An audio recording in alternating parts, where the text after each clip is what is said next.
Kapatid, ang tigas naman ni Bella.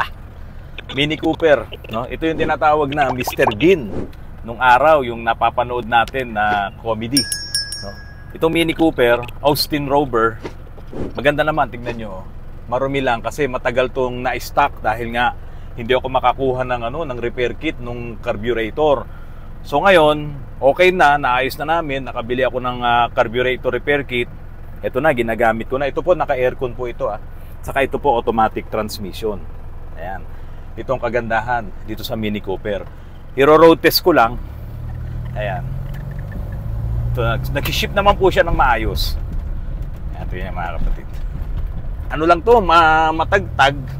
Kasi nga, ang suspension naman ito ay hindi katulad ng mga modelong suspension. Ang suspension nito, yung parang goma lang. Ang tawag nga namin doon, siopaw. Oh. Seatbelt muna tayo. Kompleto po ito. May seatbelt, may handbrake, kompleto. Kung ano ang meron sa mga standard na kotse, ito po ay mayroon din. Ayan. Automatic transmission po ito. Ganda nga kumambyo. So simula po ngayon at sa mga susunod pang mga araw, makikita nyo na po na ito ang gamit-gamit ko na pampasok dito sa Autoruns. Ikikwento ko po sa inyo mamaya pagbalik natin sa shop kung ano po ang meron dito sa Mini Cooper. Dahil unang-una, wala namang phase out dito sa Pilipinas. So magagamit nyo po yung mga lumang sasakyan katulad nito na i-maintain natin. Hindi naman siya ganun kalaki ang gastos kung i-maintain mo. Basta ang importante, meron kang mabibiling pyesa at alam mo kung ano yung mga gagawin. Ayan. Papakita ko po sa inyo mamaya at ikikwento ko sa inyo kung anong mga ginawa namin dito. Ayan. Okay. Mabilis din to mga kapatid kasi 1300 to, 1.3 liters ang engine po nito. Ngayon, kung dumating yung time na magkaroon ng phase out dito sa atin, papalitan ko na lamang to ng electric motor. Gagawin ko po itong electric vehicle para ma-convert po natin. Andito na po tayo sa shop. Oh, baka mabangga ko yung BM. Okay. Handbrake. Tapos, ito mga kapatid, baliktad. Ang reverse nito ay nandoon sa una. Ayan, yan po ang reverse. Tapos, yung pangalawa, neutral. Oh, wala po siyang nakalagay na park. So, reverse, tapos neutral. Tapos po, 1. So, nandito yung low gear. Sumunod 2. Sumunod 3. Kung gusto mong mag-manual. Tapos, drive na po itong pinakadulo. Ganito po yung automatic transmission ng Mini Cooper Austin Rover. Tignan niyo po, maganda pa po ang loob nito. Maganda pa rin yung steering niya, naka-Pioneer po siya. Naka-aircon po ito at maganda ang sound system. Pati po yung leather seats nito, maganda. Ngayon, meron lang pong mga ilang problema to sa body. Kaya po ito ay iba-body repair natin. Ipapakita ko po sa inyo yung mga problema nito sa body. Okay, papatayin ko na po. Tapos ito mga kapatid, pag sinasara mo ang pintuan nito, parang yung mga lumang refrigerator, ganun ang tunog. Okay.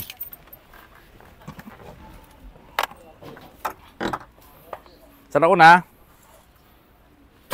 Wow, ang dami tunog na. Yun yung tunog Ayun. Okay mga kapatid, ito po yung ilang problema dito sa Mini Cooper na to. Talagang nabulok na po yung body niya. Napabayaan nung dating may-ari. So ito, malaki-laking trabaho sa body repair, pati dito sa ilalim. Ayan, bulok na siya. Oh, wala na oh. So ayan, talagang papalitan na natin yung yero niyan, malaki-laki. Puputulin dito, tapos dito rin. So ayan, dito, malaki din dito oh. Okay, papakita ko sa inyo yung engine mga kapatid. Itong Mini Cooper, hindi nyo na to pwedeng iwanan sa mga parking sa labas. Lalo na't delikado, maraming mga magnanakaw. Kasi ito po, ang hood nito ay kahit nasa labas ka ay mabubuksan mo. So dito lamang po, mabubuksan mo na siya. Ayan. Baka bumili ng okay. Gas, kaya? Dito yan, tutulang mo, ayun. So ito po ang engine nitong Austin Rover na Mini Cooper. Ha! Medyo marumi pa pero maandar na kasi matagal-tagal po itong na-stock. Nagpalit ako ng repair kit nitong carburetor. Nandito yung carburetor niya at ito na yung kanyang air cleaner. Mga kapatid, ito, tinap overhaul ko po ito. Ang isang naging problema namin dito, nung tinap overhaul na to kasi nag-overheat, wala na akong mabiling barbula. Ayan, kasi hindi na available. So yung barbula na yon, naghanap ako ngayon, nagmagmamat dito sa cylinder head nito, at ang nakita kong barbula na pwedeng ipalit dito ay yung barbula ng kotse, yung mga Kia. So nagpalit din ako ng valve guide. Nagpa-machine shop na lang po ako diyan kay Transman. At ngayon maayos na po siya. Ito po, ang cylinder head nito ay cast iron din. Ayan o. Kaya kahit iyan ay mag-overheat, hindi siya nabebengkong. Hindi katulad ng mga cylinder head ngayon ng mga sasakyan, yung mga modelo, lahat po yan ay aluminum alloy. Kaya pagka nag-overheat, nabebengkong. Ito po hindi. Cast iron po yan, napakatibay na bakal, hindi kayang basta-basta i-overheat. Yun nga lang, ang talagang naging problema namin dito, ito ay singaw na yung barbula, kaya ako nagpalit ng ibang klaseng barbula na. Ngayon, ang radiator niya ay nandito. Ayan. So magtataka kayo, paano yung hangin napapasok? Siyempre mag-overheat yan kasi hindi dito nakalagay yung radiator, nandito siya sa gilid. Narito po mga kapatid yung kanyang fan, ayun, tignan nyo. Yung cooling fan, ayun yung pinaka-LEC, yung blade, yung dilaw na yun na nakikita nyo. Ayun, yung dilaw na yun, yun. Mayroon po siyang auxiliary fan po doon. Yan, kita yung auxiliary fan nasa harap. Kung walang auxiliary fan, mag-overheat po yan. Ito po ay naka-aircon din. Nilagyan natin to ng compressor. Ito yung compressor niya. Oh. Ayan. Ito naman ngayon yung condenser niya ng aircon. Ayan. So ito po, may sarili ring auxiliary fan dito sa harap. Tingnan mo, Glenn. Videoan mo nga. Ayan. May sariling auxiliary fan yan. Kita? Mga kapatid, itong engine ito, semi-electric na rin to eh. Naka-igniter na to, hindi katulad ng mga lumang engine na naka-contact point. May problema lang itong aking vacuum ito. Itong vacuum na to. No, ito yung advancer, vacuum advancer, sira ito. Kaya ito yung susunod na hahanapin kong pyesa. Tapos mga kapatid, hindi ito ang original na hydrovac nito. Ang original na hydrovac ng Mini Cooper, mahina. Ito yung tinatawag namin na teka-teka. Kaya pagka mamemreno ka, malayo pa lang talagang idinidiin mo na dahil mahina ang preno. Ngayon ito, pinalitan na to ng mas malakas na hydrovac, pero ang plano ko dito, mas palitan pa to na medyo malaki para talagang malakas yung preno. So ang alternator, napalitan na rin to. Ang original na alternator ng Mini Cooper, maliit lang. Kaya kung maglalagay ka ng mga sound system mo, hindi kakayanin, pati nga yung aircon. So ito, nagpalit na kami ng mas mataas na alternator. Ito po, mga conversion talaga. Kung meron kayong Mini Cooper, hindi ito umabot ng Euro 2. Wala. Talagang ito ay lumang sasakyan na kapag dumating ang panahon na magkapahirapan na sa pagre-rehistro sa emission, kung yan ay magiging totohanan na ang pag-emission, hindi ito basta-basta makakapasa. Dahil nga po ito ay hindi nakarating man lang ng Euro compliant. So, itong mga Mini Cooper na to, kung meron kayo nito, darating ang panahon, pwede nyo naman talagang i-convert to ng electric. No? Pwede mo siyang lagyan ng electric motor. Kasi ito ay front wheel drive din. Kaya nga sabi ko, yung Moretti na ginamit ko nung nakaraan, saktong-sakto yung motor nun dito sa Mini Cooper. Yun nga lang, medyo mabigat ang kahan nito. So kapag ito ay ma-convert ko ng electric, maghahanap ako ngayon ng medyo malaking motor para dito. Kayang-kaya naman eh. Kasi tignan nyo mga kapatid yung mga sinasakyan nyo sa mga palengke. No, dito sa yung mga e-trike natin, nagsasakay ng 6 na tao. Ang liliit lang ng motor, kitang-kita, naka-expose doon sa likod ng electric bike, ng mga 3-wheelers na yan. Kayang-kaya niya. Ganun din, ilagay mo dito sa Mini Cooper, kayang-kaya rin niyang paandarin to. Ang kagandahan lang sa electric, pwede mo siyang i-upgrade. Walang problema yon. Tulad ng mga e-trike nga na nakikita nyo, pwede kang magpalit ng malaking motor, pwede kang magdagdag ng batteries para mas lumakas yung current niya, yung power niya. Mga kapatid, ang ATF nito, wala po itong ATF. Kasi ito, kahit ito pa ay sabihin mo automatic transmission, wala po itong ATF. Ang pinaka-transmission oil nito, dun sa kanyang automatic transmission, ay yung engine oil na rin. Kaya, itong Mini Cooper, itong mga ganitong klase ng Rover, talagang ang ginagamit lang dito na engine oil ay yung mga mineral oil. O, ayan. O, diba? Sabi ko, ang gagamitin nyo sa mga sasakyan nyo, mga fully synthetic oil. Pero dito sa Mini Cooper, wag na wag mo itong gagamitan ng mga fully synthetic oil, lalo na yung maninipis, yung mga 0W20, hindi kakambyo to. Tignan nyo po ngayon mga kapatid, itong Karmann Ghia. ng director ko, si Direk Rico Gutierrez. Ayan yung director ko, tinitignan yung crowd. Mukhang magugustuhan yata yung crowd ko. Ano yan, Direk? Ganda. Opo, original Talaga pa. ganyan? Opo, original pa po yan. Mas maganda yung... Mas maganda yan. Kailan ko kaya maiba-vlog to? Ikaw, punta ka doon, vlog mo.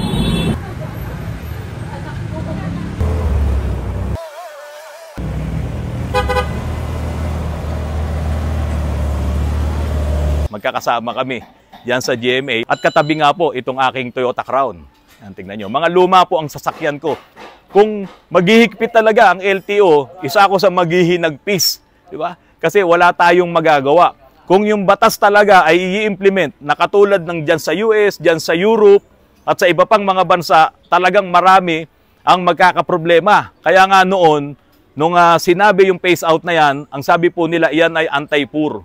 Diba? Maraming tatamaan ng mga mahihirap na kababayan natin na hindi kayang bumili ng mga bagong sasakyan. Itong mga lumang sasakyan na to, kung sa patibayan at patibayan lang, nako, hindi pwede yung mga modelong sasakyan tulad nito. Itong Innova na to. Ayan o, sibak ang makina, ino-overhaul namin. Isasalpak na lang to mamaya. Tapos yung mga sasakyan doon, yung Toyota Race na yun, no? Walang mabiling mga computer. Diba? Sira kagad ang computer box. Pati yung Montero na yun. Ayan, pakita mo, Glenn. Ayun pa, yung Ford Ranger. Sunod-sunod yan. Wasak din ang makina. Oh, ang mamahal ng mga nagagastos.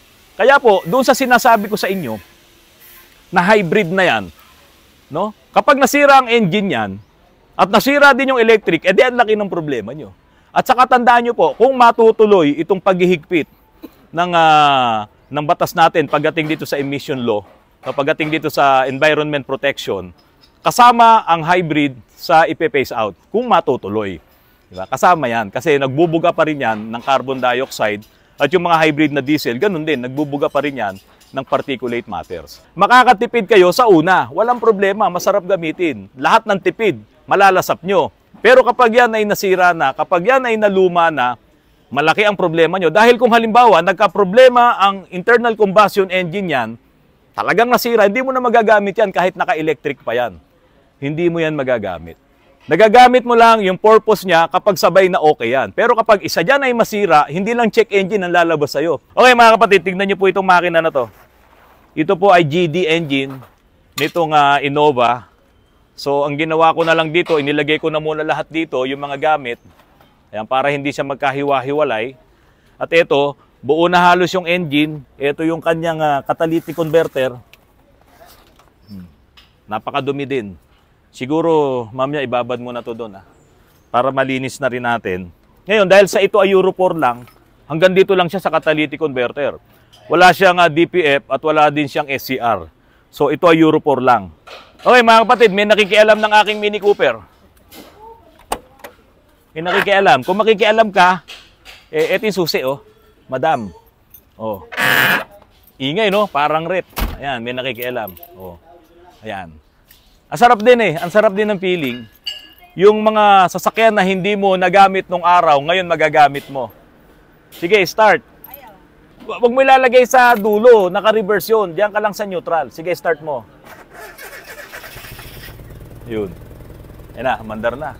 Parang pugpug sa Kapampangan, bangka. O, sumama ka na, Jamie. Dulon-dulo dito. Hawakan mo yung ganon. Sige. Hit! Mabigat manibela niyan! Sige. Paparusahan ko yung asawa ko. Sige! Sarap, no? Ah? Sarap, no? Ikaw, oh. Tuntua ka. Sa dulo dito. Yan. Hit. Sige. Hitin mo. Abante mo konti. Yan. Sige, Randy, marami kang gagawin, no? Oh. Oh.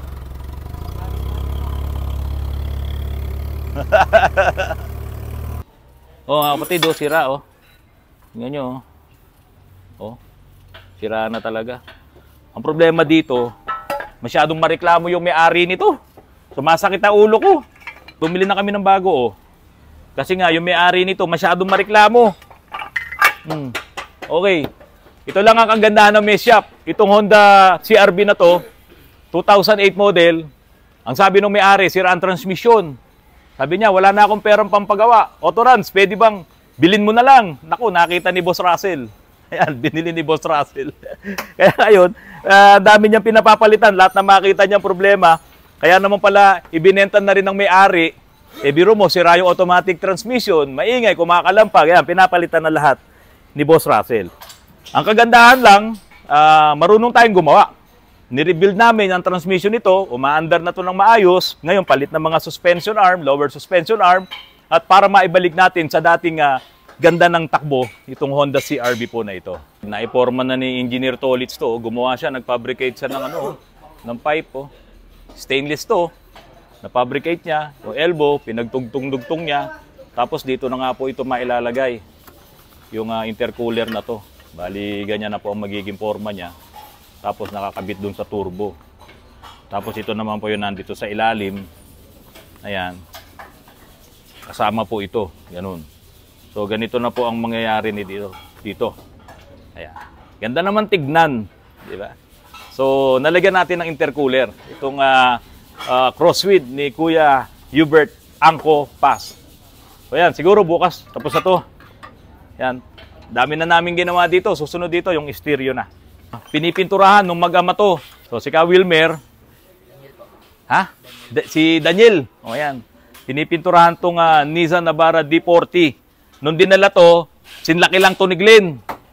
Pero ngayon, tumaas na at nagpalit kami ng steel bumper. Ngayon ito, mga kapatid, ay naka 2-inch body lift. Papakita ko lang sa inyo hanggat hindi pa to nabubuo. Ito yung lifter na nilagay namin. Ayan.